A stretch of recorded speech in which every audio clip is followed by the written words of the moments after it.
இந்த மன்னார்குடி மாஃபியாக்களால் மீண்டும் இணைக்கப்பட்டு அதிமுகவில் அவர் தன்னை இணைத்துக் கொண்டார்.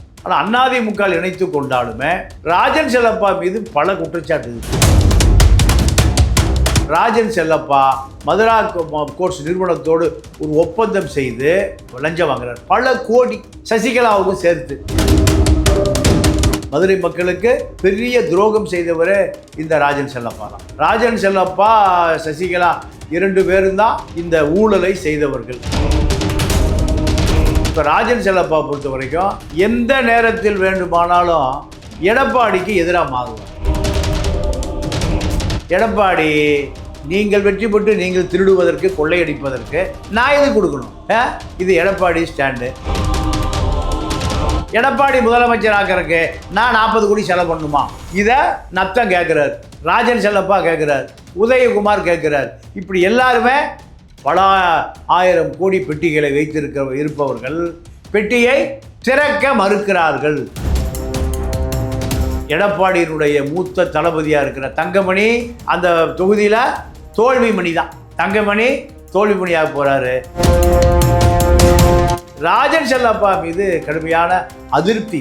இந்த அதிருப்தி வேட்பாளர், பெண் வேட்பாளர், இவர்களுக்கு வெற்றி பெறுவதற்கு ஒரு வாய்ப்பை உருவாக்கிட்டார். அதிமுக காரனுக்கு கீழ்மட்டத்தில் வேலை செய்யறதுக்கு ஆள் இல்லை, அவர்களுக்கு அக்கறையும் இல்லை. நிறைவான தருணங்கள் NAC ஜுவல்லர்ஸுடன். உங்கள் சத்யாவில் குளு குளு ஏசி ஆஃபர். சம்மர் வந்தாச்சு. What's your plan for this holiday? GT Holidays, South India's #1 travel brand. City Fox நேயர்களுக்கு வணக்கம். This is VJ Shruti. இன்னைக்கு என் கூட மூத்த பத்திரிகையாளர் தமிழா பாண்டியன் அவர்கள் தான் இணைஞ்சிருக்காங்க. அரசியல் களம் குறித்து நிறைய விஷயங்கள் அவர்கிட்ட கேட்டு தெரிஞ்சுக்கலாம். ஹாய் சார், வணக்கம். வணக்கம் சார், இப்போ தேர்தல் களம் சூடு பிடிச்சிக்கிட்டே வருது.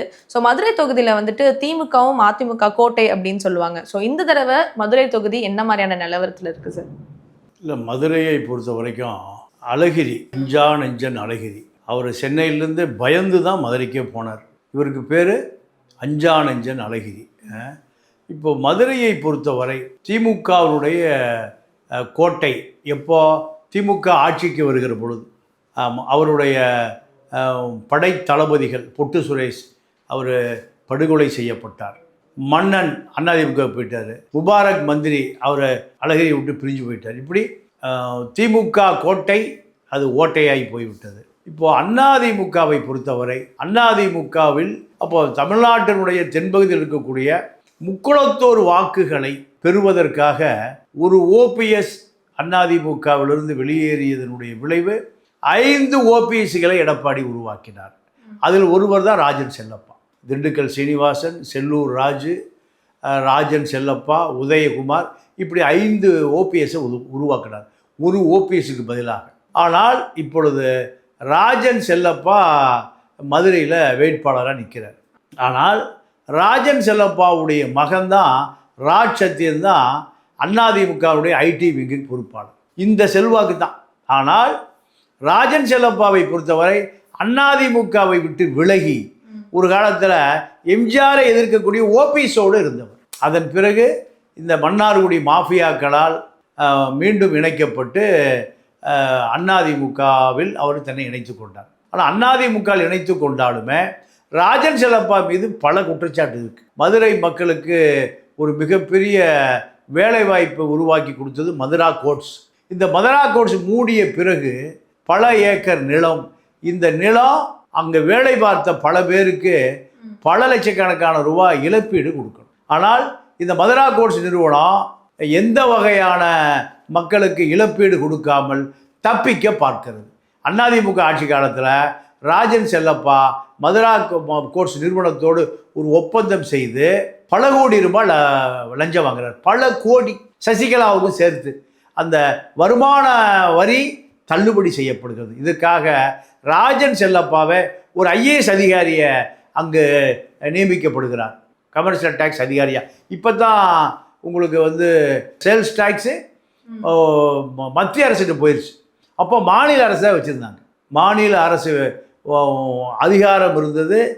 அந்த மதுரா கோர்ட்ஸ் நிறுவனம் ஏமாற்றிய பல கோடி ரூபாய் சேல்ஸ் டேக்ஸ் இதை அந்த மதுரை மக்களுக்கு பல ஆண்டு காலம் வேலை வாய்த்தவர்களுக்கு பிஎஃப், அவர்களுடைய பணி காலத்தில் பிடிக்கப்பட்ட பணம் தான் இந்த ப்ராவிடன்ட் ஃபண்ட். இதெல்லாம் அந்த நிறுவனம் கொடுக்காமல் அந்த நிலத்தை பல கோடி ரூபாய்க்கு விட்டு அந்த நிறுவனம் தப்புவதற்கு காரணமாக இருந்தவரே இந்த ராஜன் செல்லப்பா தான். மதுரை மக்களுக்கு பெரிய துரோகம் செய்தவரே இந்த ராஜன் செல்லப்பா தான்.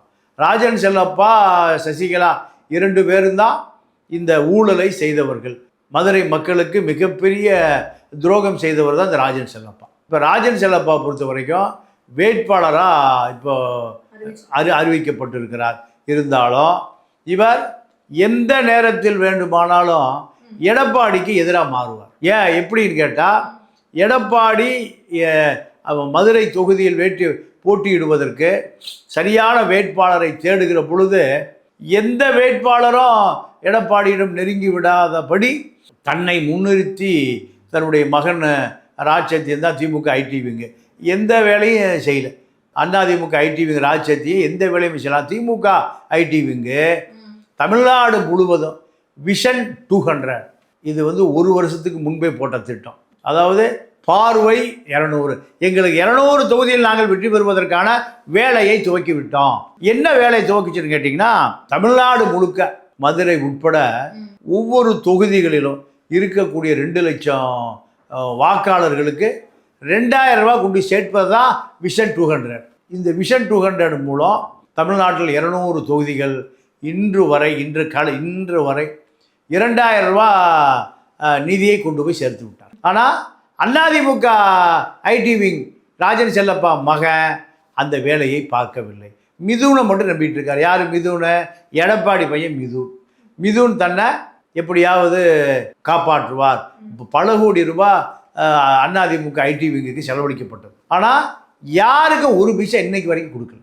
எல்லா பணத்தையும் முழுக்க ராஜ்சத்தியன் உடைய நிறுவனம் முழுக்க எடப்பாடியை ஏமாற்றி மோசடி செய்து பல கோடி ரூபாய் அதில் மோசடி நடந்தது. ஆனால் விஷன் 200 பெண் நிறுவனம் யாருதுன்னு கேட்டிங்கன்னா சபரீஷனுடைய நிறுவனம். அதற்கு போட்டியாக நிற்கக்கூடிய நிறுவனமாக வலுவாக இல்லை. இப்போ மதுரையை பொறுத்த வரைக்கும் மதுரையில் திமுக வேட்பாளர்கள் மூர்த்தி தான் அதுக்கு பொறுப்பு.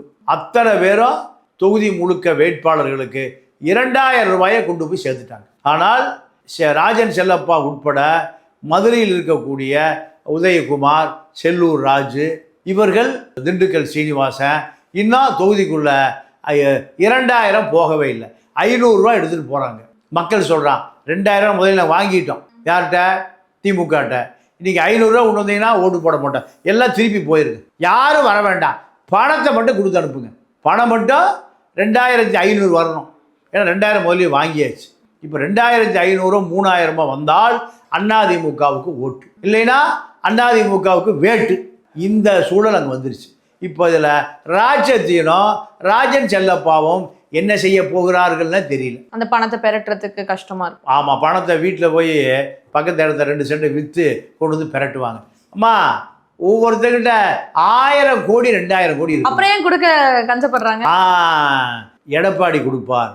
எடப்பாடி நீங்கள் வெற்றி பெற்று நீங்கள் திருடுவதற்கு கொள்ளையடிப்பதற்கு நான் எது கொடுக்கணும்? இது எடப்பாடி ஸ்டாண்டு. நத்த விஸ்வநாதன் எடப்பாடி முதலமைச்சர் ஆக்கிறதுக்கு நான் 40 கோடி செலவு பண்ணணுமா? இதை நத்தம் கேட்குறார், ராஜன் செல்லப்பா கேட்குறார், உதயகுமார் கேட்குறார். இப்படி எல்லாருமே பல 1000 கோடி பெட்டிகளை இருப்பவர்கள் பெட்டியை திறக்க மறுக்கிறார்கள். இதனால் அதிமுக வீழ்ச்சி அடையும். 200 தொகுதிகளில் அதிமுக தோல்வி அடைவதற்கு இந்த ஃபார்முலாவை சபரீஷன் விஷன் 2000 ஆகிட்டார். சில தொகுதிகளில் விஜய் நிற்கக்கூடிய தொகுதிகளில் விஷன் 10,000 மாறிடுச்சு. 10,000 ரூபாயை மாறிடுச்சு. அப்படியா? ஆமாம். விஜய் தொகுதியில் எங்கள் திருச்சி கிழக்கு பெரம்பூரில் 10,000 ரூபா வீடுகளுக்கு போய் சேர்ந்துருச்சு. விஜய் சொல்கிறார், பணம் கொடுத்தெல்லாம் ஓட்டு வாங்க வேண்டாம், அதில் ஒரு கெட்ட மனிதன் நல்ல சிந்தனை. விஜய் சொல்கிறார், பணம் கொடுத்தெல்லாம் ஓட்டு வாங்க வேண்டாங்க, ஓட்டு போட்டால் போடுறாங்க, போடாட்டி விடுறாங்க. இப்போ இதில் தான் திமுக முன்னணியில் நிற்கிது. திமுக முன்னணியில் நிற்கிறது. ராஜன் செல்லப்பா உட்பட நீங்கள் மதுரை பூராமல் இதில் இப்போ பின்னணியில் நிற்கிறது. திமுக இருக்கக்கூடிய அத்தனை பேருமே நீங்கள் பணபலம் படைத்தவர்கள், அத்தனை பேரும் கோடிகளை இறக்கி தேர்தலில் சந்திக்கிறார்கள். அதிமுக இந்த கோடிகளை சுருட்டி கொண்டு மௌனம் காக்கிறது. நீங்கள் தங்கமணி தொகுதி எங்கள் கொங்கு மண்டலத்தில் தங்கமணி எதிர்த்து யார் நிற்கிறான்னா கொக்கு பாலுன்னு ஒருத்தர் நிற்கிறார். திமுகவை சேர்ந்த சுயேட்சையில் நின்று கொக்கு சின்னத்தில்னு ஒரு 40,000 ஓட்டு வாங்கினார். அதனால அவருக்கு பேர் கொக்கு பாலு. இந்த கொக்கு பாலு எல்லா வீட்டுக்கும் 2,000 கோடி சேர்த்துட்டார். தங்கமணி எனக்கு தெரிஞ்ச விட்டு 1 லட்சம் கோடி ரூபாய் இருக்கு. மின்சாரத்துறை அமைச்சராக இருந்த பொழுது இந்தோனேஷியாவில் நிலக்கரியை வாங்காமல் நிலக்கரி வாங்கியதாக கணக்கு காமிச்சு 3 லட்சம் டன் நிலக்கரியை சுட்டிட்டு போயிட்டார். 1 டன் 2 டன் பல கப்பல் நிலக்கரியை சூட்டிட்டு போய் இப்போ ஓட்டுக்கு 500 ரூபா கொடுக்குறாரு. மக்கள்லாம் சொல்கிறான் 1 லட்சம் கோடி வச்சிருக்கிற நீ 500 ரூபா கொடுக்குற. கொக்கு பாலு 2,000 கொடுத்துட்டாரு. இப்போ எடப்பாடியினுடைய மூத்த தளபதியாக இருக்கிற தங்கமணி அந்த தொகுதியில் தோல்விமணி தான். தங்கமணி தோல்விமணியாக போகிறாரு. திமுக கொங்கு மண்டலத்தில் வேலுமணிக்கு எதிராக செந்தில் பாலாஜியை நிறுத்திய பிறகு வேலுமணி எந்த மணியும் எடுக்க மாட்டேங்கிறார். அந்த தொகுதி மிகுந்த சோம்பலாக இருக்கு. இப்படி தமிழ்நாடு முழுக்க அதிமுக மிகப்பெரிய சோம்பலாக இருக்கிறது. திமுக விஷன் 200 2000 5000 10,000 ஆக்கி இப்போ முன்னணியில் நிற்பது எடப்பாடிக்கு பெரியான அதிர்ச்சி. பாண்டிச்சேரியில் டென்ஷன் ஆகி அன்று முழுக்க உணவே சாப்பிடல, ஒரே சண்டை. அத்தனை கூட்டமும் பாண்டிச்சேரியில் வந்து உள்கட்சி தகராறு, தொலைபேசி, இப்படி பல விஷயங்களை அரசியல் செய்ய வேண்டிய சூழலுக்கு எடப்பாடி தள்ளப்பட்டு இருக்கிறார். திமுகவை பொறுத்த வரைக்கும் திமுக பணம் கொண்டு போய் சேர்த்தாச்சு. பணம் கொண்டு போய் சேர்த்த பிறகு வெற்றி உறுதி. இந்த சூழலில் மதுரையில் ராஜன் செல்லப்பா பெட்டியை திறந்தால் வெற்றி பெறுவார், பெட்டியை திறக்கவில்லை என்றால் தோல்வி அடைவார். சார், இப்போ ஒரு பக்கம் வந்துட்டு பணமும் அவங்க கம்மியாக கொடுத்துருக்காங்க, இன்னொரு பக்கம் ஆல்ரெடி மக்களுக்கும் அவங்க மேலே அதிருப்தி இருக்கு, நிறையா வந்துட்டு குற்றச்சாட்டு இருக்கு அவங்க மேலே. இப்படி இருந்தும் எதுக்கு திரும்பி ராஜன் செல்லப்பா அவர்களை வந்துட்டு சீட்டு கொடுத்தாங்க முதல்ல? இல்லை, ராஜன் செல்லப்பாவுடைய மகன் தானே ஐடி விங் பொறுப்பு ராஜ் சத்தியன். அந்த செல்வாக்கு தான், வேற என்ன. நீங்கள் பல தோல்வி, இப்போ நத்த விஸ்வநாதன்லாம் ஜெயிக்கவே மாட்டார்.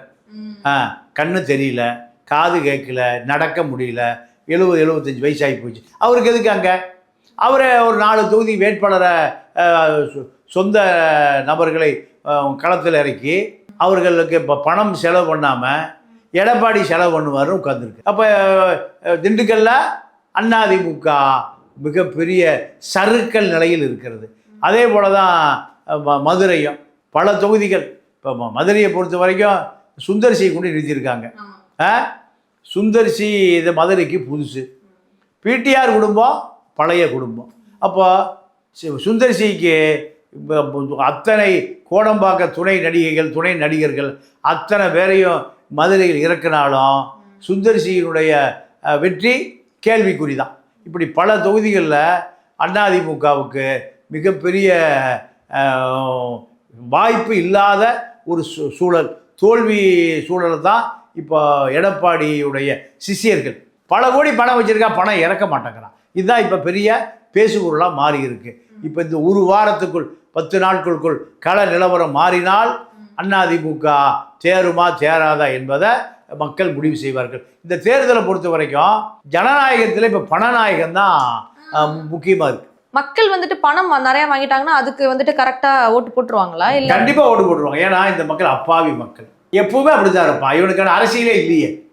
இந்த மக்களுக்கான கேரளாவை பணம் கொண்டு போனா அடிச்சு விரட்டுவான். அந்த மாதிரி இங்க இல்ல பாருங்களேன். இவனுக்கு முட்டாளா இருக்கானே, முட்டாள்கள் ஓட்டு போடுகிறான், அயோக்கிய ஆட்சிக்கு போறான்னு பெரியார் எப்ப சொன்னார்? 50 வருஷம் முந்தி சொன்னார். இப்போ அதே நிலைமை தான். 2000 ரூபா கொடுத்தா யாருக்கு வேண்டுமானாலும் ஓட்டு போடுவதற்கு இவன் தயாரா இருக்கான். இவனுடைய ஜனநாயக உரிமையை 2000 ரூபாய்க்கு விற்கிறான். அந்த 2000 ரூபாய்க்கு, அதுவும் மக்கள் காசு, அதுவும் மக்கள், அவன் கொள்ளையடிச்சாக திருப்பி கொடுக்குறான். ஒரு எம்எல்ஏ குறைஞ்சபட்சம் ஒரு 1000 கோடி ரூபா 5 வருஷத்துல சம்பாரிச்சிடும், கேட்காமலே சம்பாரிச்சிடும். பிடபிள்யூ கமிஷன், ஹைவேஸில் கமிஷன், டாஸ்மார்க்கில் கமிஷன், எல்லாத்துலேயும் கமிஷன் வாங்குறதுக்கு தான் எம்எல்ஏவை போகிறது. இத்தனை கோடிகளை செலவு செய்து விட்ட கோடியை எடுப்பதற்காகத்தான் 10 மடங்கு 5 ஆண்டு காலத்தில் வருமானம் கொட்டும். வேறு மக்கள் சேவைக்கு யாராவது போகிறான்னு சொல்லுங்கள். கம்யூனிஸ்ட் கட்சிகளை கோடிகளை வாங்கிட்டு தான் தேர்தல் நிற்கிறான். கம்யூனிஸ்டோட நிலைமை எப்படி மாறி போச்சே. அப்போ யார் இதை கேட்பது, திருத்துவது? இனி ஒரு பெரியார், காமராஜர், கக்கணம் தான் பிறந்து வரணும். இதுதான் இன்றைய அரசியல் நிலை. ஆல்ரெடி தாவேக்கா வந்தது பிறகு அதிமுகவோட நிலைமை கொஞ்சம் ஆக்சுவலி பரிதாபமா தான் இருக்குன்னு சொல்லணும். இப்போ மதுரையில வந்துட்டு ஆல்ரெடி இப்போ இவர் மேல நிறைய குற்றச்சாட்டு இருக்கு, மக்களுக்கு அதிருப்தி இருக்கு. பட் ஸ்டில் இவருக்குன்னு ஒரு ஹிஸ்டரி இருக்குல்ல, இத்தனை வருஷமா இவர் இப்படி இருந்திருக்காரு, எம்எல்ஏவா இருந்திருக்காரு. அப்படிங்கிறப்போ ஆப்போசிட்ல வந்து டிஎம்கேல வந்துட்டு கிருத்திகா புது வேட்பாளரை வந்துட்டு நிக்க வைக்கிறாங்க. ஸோ ஒரு புது வேட்பாளரை இவ்வளோ பெரிய ஆளோட நிக்க வைக்கும் போது இங்க போட்டி எப்படி இருக்கும்னு நினைக்கிறீங்க? இல்லை, இப்போ திமுக, அதிமுக இரண்டு பக்கமே வேட்பாளர்கள் தேர்வை தாண்டி இப்போ இந்த தேர்தலை எது தீர்மானிக்குதுன்னா, இலவச பொருட்கள், தட்டுமுட்டு சாமான், குக்கரு, இப்படி எல்லா பொருட்களுமே ஒரு வீட்டுக்கு 5 கட்சிக்காரனும் கொடுக்குறான். குக்கர் கொடுக்குறான், கிரைண்டர் கொடுக்குறான், சில வீடுகளுக்கு தட்டுமுட்டு சாமான் என்ன தேவையோ அத்தனையும் வந்து சேர்ந்துருது. அப்போது இலவசங்களை யார் அதிகமாக கொடுக்குறாங்களோ, பணம் யார் அதிகமாக கொடுக்குறாங்களோ அதுதான் அங்கே வேலை செய்தே தவிர வேட்பாளர் தேர்வு என்பது திமுக, அதிமுக இரண்டு கட்சிகளிலுமே வாய்ப்பு குறைவு. ராஜன் செல்லப்பா மீது கடுமையான அதிருப்தி இருக்கு. இந்த அதிருப்தி இந்த வேட்பாளர், பெண் வேட்பாளர், இவர்களுக்கு வெற்றி பெறுவதற்கு ஒரு வாய்ப்பை உருவாக்கி தரும். சார், இப்போ போன தடவை வந்துட்டு அதிமுக மதுரையில் வந்துட்டு 5க்கு 5 வெற்றி பெற்றாங்க. இந்த தடவை எவ்வளோ வெற்றி பெறுவாங்கன்னு நம்மளால சொல்ல முடியுமா? அம்மா, இப்போ தேர்தல் களம் யார் பணம் கொடுக்குறாங்களோ அதுதான் இப்போ சூழல். இந்த தேர்தலில் திமுக தான் பணம் கொடுத்து வின்னிங்கில் நிற்கிது. அதிமுக இதை உடைத்தால் தப்பலாம், உடைக்கலைன்னா அதிமுக தப்ப முடியாது. திமுகவுடைய தைரியமே அதுதான். திமுகவுடைய தைரியமே நீங்கள் விஷன் 200ன்னு வாக்காளருடைய எல்லா பட்டியலும் பெண் நிறுவனம் எடுத்துருச்சு. மாப்பிள்ளை சபரீசனுடைய நிறுவனம் எடுத்து அந்த நிறுவனம் அத்தனை வாக்குகளையும் விலை பேசி வாங்கிவிட்டது. இப்போ அதிமுக காரனுக்கு கீழ்மட்டத்தில் வேலை செய்கிறதுக்கே ஆள் இல்லை, அவர்களுக்கு அக்கறையும் இல்லை. எப்படியாவது எம்ஜிஆர் காலம், ஜெயலலிதா காலத்தில் எப்படியாவது மக்கள் ஓட்டு போடுவோம், நம்ம அமைச்சராகணும். இப்போ அந்த மிதப்பிலே இருக்காங்க. இது கண்டிப்பாக அதிமுகவை கரையேற்றாது. சரி, இப்போ அதே போல் இப்போ மக்கள் எல்லாருமே வந்துட்டு இப்போ ஒருத்தவங்களுக்கு ஓட்டு போடுறாங்க அப்படின்னா எம்ஜிஆர் காலம், ஜெயலலிதா அவங்க கட்சி அப்படிங்கிற பொறுத்து ஓட்டு போடுவாங்களா, இல்லை இந்த வேட்பாளருக்கு நம்ம போட்டால் கரெக்டாக இருக்கும்னு நினச்சி ஓட்டு போடுவாங்க? அதெல்லாம் இல்லை. நீங்கள் வேட்பாளர் யார் என்பதெல்லாம் இல்லை, அந்த சின்னம் தான். வயசான பாட்டி, ஒரு 75-80 வயசு பாட்டியை நீங்கள் போய் பூத் ஸ்லிப்பை கொடுத்தீங்கன்னா அது அப்படியே தேடும். ரெட்டை இலை எங்கே இருக்குன்னு தேடும், சூரியன் எங்கே இருக்குன்னு தேடும். இதுதான் தேர்தல். வேட்பாளர் யாருன்னு தெரியாமல் பல நாடாளுமன்ற உறுப்பினர்கள், சட்டமன்ற உறுப்பினர்கள் வெற்றி பெற்று வந்துடுறாங்க. எப்படி? அந்த சின்னம்தான். ஸோ சூரியன் மேலே கோபம் இருந்தால் ரெட்டலைக்கு போடுவாங்க, ரெட்டலைக்கு மேலே கோபம் இருந்தால் சூரியனுக்கு. நடுவில் விசில்னு ஒன்று வந்திருக்கே. இல்லை, விசில் பொறுத்த வரைக்கும் புதிதான வாக்காளர். இந்த ரெட்டையிலையும் சூரியனும் இரண்டு கட்சிகளுமே புது வாக்காளர்களுக்கான எந்த அரசியலும் கொண்டு போய் சேர்க்கலை. அப்போ இவர்கள் மீது வெறுப்பு. இந்த கட்சியில் வரக்கூடிய வேட்பாளர்கள் பூரா பெரும் கோடீஸ்வரர்கள், பல கோடிகளை வைத்திருக்கக்கூடியவர்கள். அப்போ மக்கள் இதை பார்த்தா வெறுப்பாகிறான். வெறுப்பான பிறகு 2 பேரையும் மீறி யார் புது வேட்பாளர் வருகிறார்களோ அவர்கள் புது வாக்காளர்கள். ஏறக்குறைய +2 முடிச்சுட்டு வருஷத்துக்கு ஒரு 8 முதல் 10 லட்சம் ஆண்களும் பெண்களும் வெளியேறாங்க தமிழ்நாடு முழுக்க. இந்த வேட்பாளர்கள், இந்த வாக்காளர்களுக்கு இந்த வேட்பாளராக நிற்கக்கூடியவர்கள் எந்த செய்தி சொல்லுவதில்லை. அப்போ அவன் என்ன பண்ணுறான்? சினிமா தான் அவனுக்கு அரசியலை கற்றுக் கொடுக்குது. சினிமா தான் எம்ஜிஆரையும் ஜெயலலிதாவையும் கருணாநிதியும் அண்ணாதுரையும் சினிமா தான் கண்டுபிடிக்கப்பட்டது. சினிமாவில் தான் கண்டுபிடிக்கிறான். இப்போ அவன் அடுத்து என்ன பண்ணுறான்? சினிமாவை தான் பார்க்குறான். சினிமாவில் அவனுக்கு தெரிஞ்சது யார்? விஜய், திரிஷா, 2 பேரும் ஏற்றுக்கிறான். திரிஷா முதலமைச்சராக வருவதற்கு வாய்ப்பு இருக்குது. எம்ஜிஆருக்கு ஜெயலலிதாவை போல விஜய்க்கு திரிஷா. 43 வயசில் ஜெயலலிதா முதலமைச்சர் ஆகிட்டாங்க.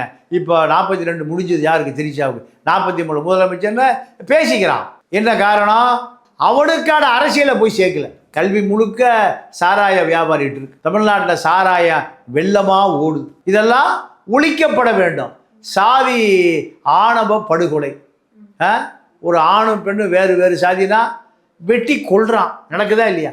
அப்போ இந்த மக்கள்கிட்ட எது போய் சேரல. கேரளாவில் எப்படியாவது வெட்டுறானா குத்துறானா, வேற எங்கேயும் பார்க்க வேண்டாம். கேரளாவில் பாருங்க, கேரளாவுக்குள்ள சாதி மறுப்பு திருமணம் சாதாரண விஷயம். இங்கே சாதி மறுப்பு திருமணம் கொலையில தான் முடியும். சாதி மறுப்புன்னு சொல்றாங்க, கட்சி எல்லாருமே நாங்க சாதி ரிலீஜன் எதுக்குமே இல்லைன்னு சொல்றாங்க. ஆனா எல்லாமே நடந்துட்டு தான் இருக்கு. சாதி ஒழிக்கப்படவே இல்லைம்மா. சாதி வளர்க்கப்படுகிறது.